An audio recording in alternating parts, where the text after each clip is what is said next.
Welcome back to the One of a Kind Financial Show Daily. This is your host, Mike Milligan. It is December 5th. It's Friday. Today, I'll be doing a little traveling because my daughter, Grace, who works at Grace Klein Community in Birmingham, Alabama, has decided that she's going to run basically an ultra marathon on Saturday, December 6th in Pelham, Alabama. My daughter was a 4-year college soccer player. I love her immensely, but oh my gosh, the youthful exuberance she brings to life is so intoxicating. Imagine you waking up tomorrow running 51 miles over 23 hours from 7 a.m. until you finish in elevation, a little bit of elevation, 51 degree temperature, overcast. How many people does that really sound good to?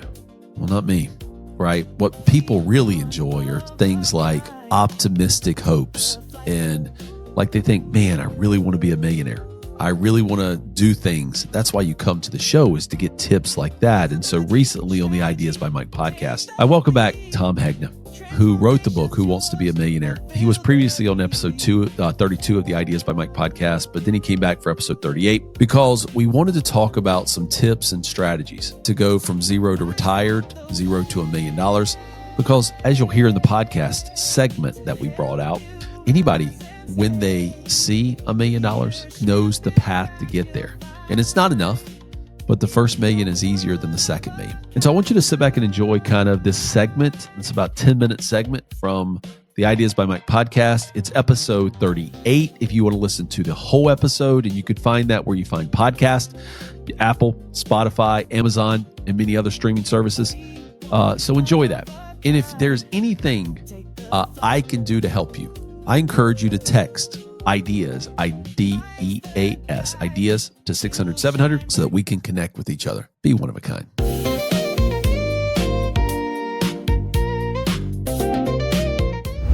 Hey guys, welcome back to the Ideas by Mike podcast. We are fortunate enough to have Tom Hegna back for kind of a round two. If you have not listened to episode 32 yet of our podcast, he went very much in detail about what you can do as a retiree to safeguard your retirement, to live happier and live healthier through that time. And now we want to talk about his newest project, Who Wants to Be a Millionaire? Tom, welcome back. Thanks, Mike. There's the cover right there. Who Wants to Be a Millionaire? So this is your latest project, right? You wrote this just a couple years ago. What was your inspiration to write this book? Well, here's the deal. I got asked by a number of companies to develop a presentation on financial wellness. That's kind of the buzzword. And so I did a lot of research on financial wellness. And what I was shocked at is how financial wellness is tied to physical wellness, is tied to emotional wellness, mental wellness, spiritual wellness. They're all tied together. And you kind of see that. You go to somebody's house, their yard is immaculate. You walk in the house, it's all spick and span. You say, hey, I need your tax return from 2021. They go, oh, we got to write in the file right here. They have everything organized. 2 houses down, the yard looks terrible. The inside looks like a hurricane went through it. They have no organization. They can't find anything. These things are all tied together. But financial wellness sounds boring, so I changed the title to Who Wants to Be a Millionaire? Now, I've spent my entire time working with baby boomers. My entire career was with baby boomers. So why did I do this for young people? Because this is for Generation X, Y, Z, millennials, 20, 30, 40s. It's because I got 4 kids. And I've watched them do things with money. I watched their friends do things with money. And these are the lessons that I taught my kids about money. And I just said, hey, why don't I teach the world's kids about money? Because I think a lot of kids don't have a good idea of what they should be doing. Well, okay, so let's get a lesson from the book, right? Or a couple lessons from the book, right? So you talk about the 3 phases of wealth: building, protecting, and distributing. So talk to us about some common mistakes people make in the building phase and how they can avoid it. Well, I mean, they go in debt, they get divorced, they spend way too much money on their cars. I got a whole list of things that they do wrong. But what I try to do is show them specific examples. See, the problem is 80% of Americans think they're never going to become wealthy. And unfortunately, they're right. 20% of Americans know they're going to become wealthy. And you know what? They're right too, because to achieve something, you first have to believe it. But here's what I found. Most people have to see it to believe it. See, if you believe something without seeing it, that's called faith. Very few people have faith. Most people have to see it to believe it. So what I learned very young in this business is if I could put their name on a piece of paper with $1 million, something changed in their mindset. Once somebody can see their name on a piece of paper and say, yes, it is possible. Now you got to remember, this was 40 years ago. ETFs did not exist. Crypto did not exist. There was one product that could illustrate, and that was life insurance. So what I would do is I would solve for $1 million at that person's age 65. And I use an example, 25-year-old female would have to put away about $7,700 a year. And when she's 65, she'll have $1 million. Well, I wasn't there to sell her a big life policy. I don't know how many 25-year-old females can save $7,700, but I wanted to have her name on a piece of paper. Then I would take her over to a time value of money calculator. And I say, look, if you could get 6% on your money, you only have to put away about $500 a month. If you get 9% on your money, you only have to put away $250 a month. If you get 12% on your money, you only have to put away $100 a month. Well, now she says, I can do that. I can do that. I might be able to do that. Now I was no longer a salesperson. I was on her wealth building team, and we were going to focus on helping her become a millionaire. And that's kind of how this started. This way I ran my career. And people said, Tom, what do you do? I didn't say I'm a life insurance agent. I said, I help people become millionaires. You tell me how many million you want. I'll show you what you need to do to get there. And that style worked for me when I was in the business. Well, the interesting thing about that right now is people's like, oh my gosh, that sounds so simple, right? How do I do that, right? You can literally go to SEC.gov, the Security and Exchange Commission site, SEC.gov. They have a calculator on there called Savings Goal Calculator.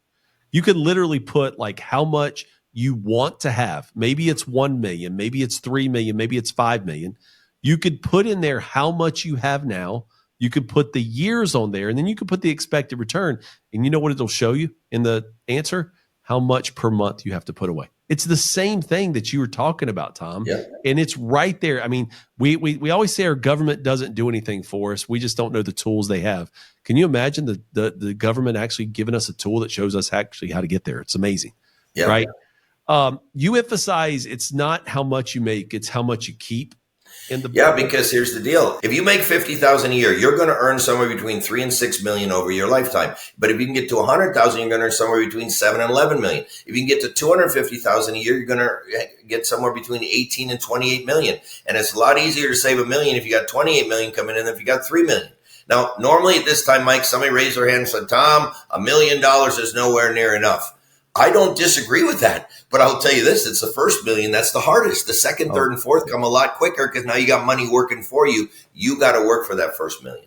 Yeah, that's so true, right? The first million is by far and away the toughest, right? And it's the one that takes the most amount of time. And like, if you want to, use that calculator, folks, to see that, put $1 million that, change, find your answer, how much you need to save to get to $1 million, then use that same calculator and change the top number to 2 million. And see what you need to put away, and you're going to realize it's not that big. It's not that big of a difference. It's not as much money difference. It's not double the money, right? Because over time that money grows faster, right? When you have $1 million earning 9% a year, and you're putting money in, that 9% is earning $90,000 per year, right? It's just an interesting tool, right? So when you say pay yourself first, right? There's a lot of people that say this, right, out there in the financial planning space. They'll say pay yourself first. Some people say, people of faith say give first, pay yourself second. It's all about money for you first in the grand scheme of things. What percentages do you put toward how much you should pay yourself first? Well, I believe people should give 10%. All right. My wife and I, we now super tight. We give 20, but I believe at least 10 you should give.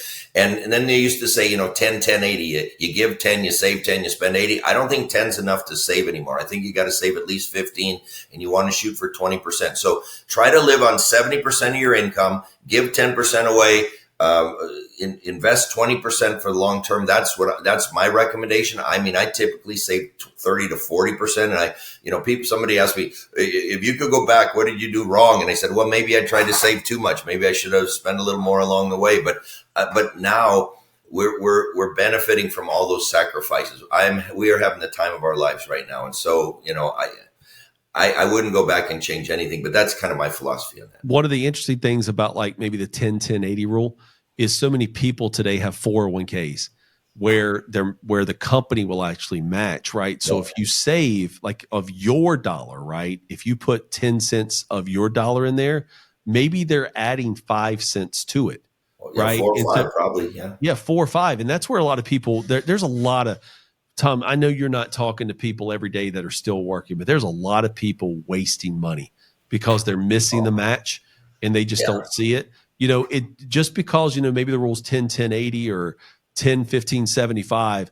One of the things you can't do is give away free money if you want to get there. So if people are struggling to kind of save that amount, what are some habits they can do and stick with them? Okay, I say almost all Americans can be millionaires except for 2 simple things. Number 1, they spend way too much money on their cars. And number 2, they get divorced. So the moral of the story is drive a used car and stick with your first spouse. Now, I say that a little tongue in cheek, but anybody who's been through a divorce, I haven't. I've been married 42 years to the same wife, but I've had friends get divorced. I've seen them get just wiped out financially. And so divorce is a big, bad thing financially. All right. But it's the cars that cause most people. And, I use 2 examples. One is me. I had a chance to buy a brand new pickup for $65,000, or I could buy a 2-year-old pickup with 13,000 miles on it for $30,000. Well, anybody who knows me knows I bought the 2-year-old truck. It looked brand new to me. It had Sirius satellite radio. It had leather seats. It had everything I wanted. All right. And then I took that $35,000 I invested. Well, if I just get 6% interest, that's worth $697,000 in my retirement days. And if I got 8%, it's worth $1.8 million. That's one vehicle. Now, I'm married, 4 kids. We're probably on our 22nd, 23rd, somewhere probably 21, 22 is the over-under. I don't know. You start multiplying those numbers and it's crazy. But most people don't pay cash for their cars. They do car payments, which I think is crazy. They're paying interest on a depreciating asset. And so I list my favorite slide is this one. I list a $250 car payment, a $500 car payment, a $1,000 car payment. That $250 car payment is going to be worth if it was invested at 7% instead of sent to the car company, it'd be $1.36 million. The $500 a month car payment would be $2.7 million, and the $1,000 a month car payment would be $5.4 million. And I know couples where both the husband and the wife have $1,000 a month car payments. Do you honestly think they know they're driving their $10.8 million retirement down the road? It is crazy. Stop spending that kind of craziness on cars. And just a good rule of thumb, never pay interest on a depreciating asset.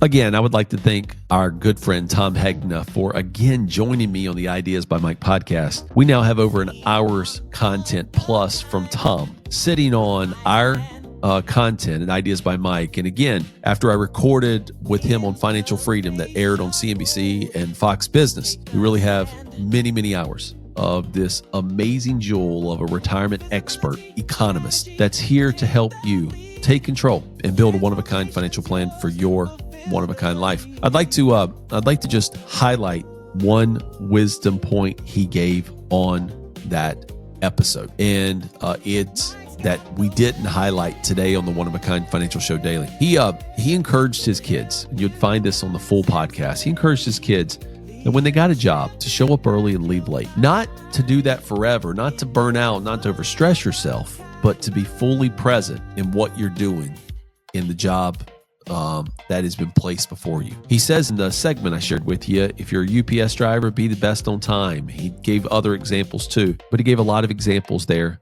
of what to do for young folks today. And if you're listening to this and you have young 20, 30-year-olds, I would encourage you to not only maybe get Tom's book, Who Wants to Be a Millionaire, but also to have them listen to that podcast. So if you need help with that, or if you want one of our advisors to meet with either you or your grandkids, text to 600-700, text IDEAS, IDEAS, IDEAS. Until next time, enjoy your weekend. I'll be in Alabama, probably watching my daughter finish the finish line, hopefully around 3 a.m. in the morning. Until then, I'll give you an update on that next week on the One of a Kind Financial Show Daily.